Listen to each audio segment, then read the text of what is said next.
Welcome to 3 Minute Tech. These are the videos where we answer your technical financial planning questions without all of that jargon. Shot on location at our beautiful new offices, Level 37 QV1.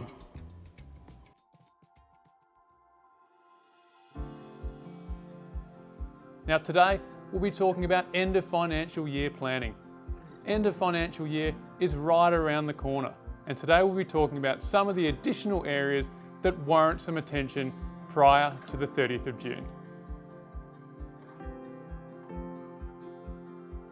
Now, approaching the end of financial year is an excellent opportunity to review your superannuation contribution strategy. Now, making contributions to superannuation can be an excellent way to grow your retirement asset base. But on top of that, there's some really big tax benefits that you can get along the way. And we'll be talking about that today.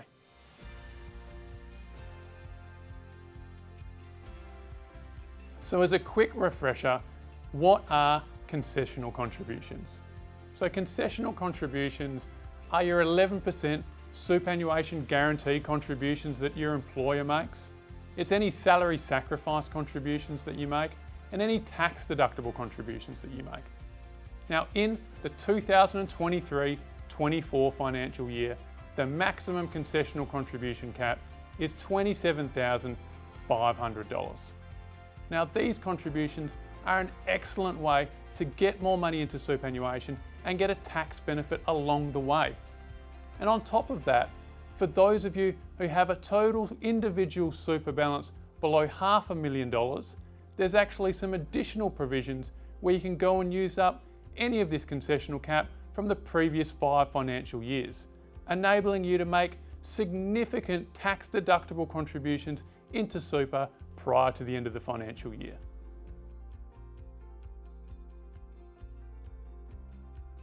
So what about non-concessional contributions? Well, as the name suggests, non-concessional doesn't provide an immediate tax benefit. But what it does do, it enables you to move larger amounts into superannuation's tax-effective environment. Now the cap for non-concessional contributions for the 2023-24 financial year is $110,000 per member. And there is a provision when you can utilise 2 future years worth of that cap. So theoretically making $330,000 worth of contributions into superannuation. Now cash flow is obviously an important consideration when making these, and there are some thresholds whereby if your balance is above $1.9 million inside of super, you're ineligible to make any non-concessional contributions whatsoever. So what about other forms of contributions into super? Well, there are 2 that are not highly spoken about. There's a spouse contribution, and if you have an eligible spouse that earns below $37,000, then you can make a $3,000 contribution into their super balance. The benefit in doing so is you get an 18% tax offset. So you save $540 in your own personal income tax. The other one is the government co-contribution.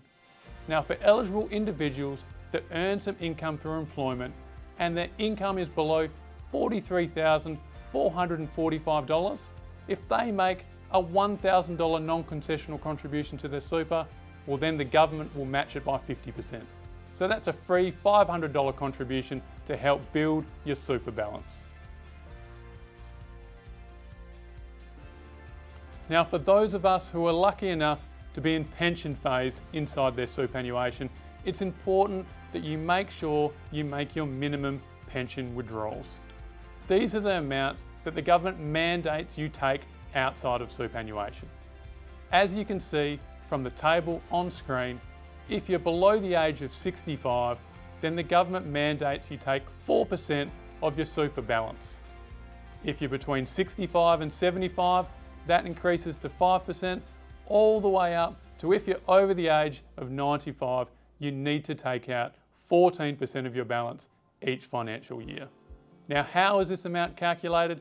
It's based on your balance as of the beginning of the financial year and those payments factor I mentioned. So it's important to make sure that you're across how much needs to be withdrawn and get that actioned prior to the end of the financial year.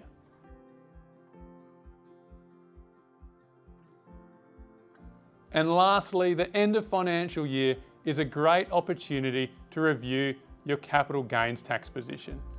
Now, if you've incurred capital gains throughout the year, is there any underperformers in your portfolio that can be sold to help mitigate any capital gains tax that will become payable? Now, in today's case study, we have James. He's 57 and he's self-employed. Now, all of his focus has been about building his business, and superannuation has been a secondary consideration. He hasn't made any contributions in the last 5 financial years. But what happens this financial year is he sells his investment property for a capital gain post-discount of $150,000. So what does he look to do? Well, he looks to contribute $100,000 using his concessional contribution catch-up provision into superannuation. This has the benefit of 1, increasing his super benefit, but 2, he's able to claim a $100,000 tax deduction in his personal tax return, saving significant amounts of personal income tax. So what have we learnt today? Well, we know end of financial year is a great time to take stock of what needs to occur prior to the 30th of June. But it's important to make sure you're aware of any cut-offs or limitations that need to be adhered to. Many providers need things actioned well ahead of the 30th of June deadline, so it's important to take this into consideration.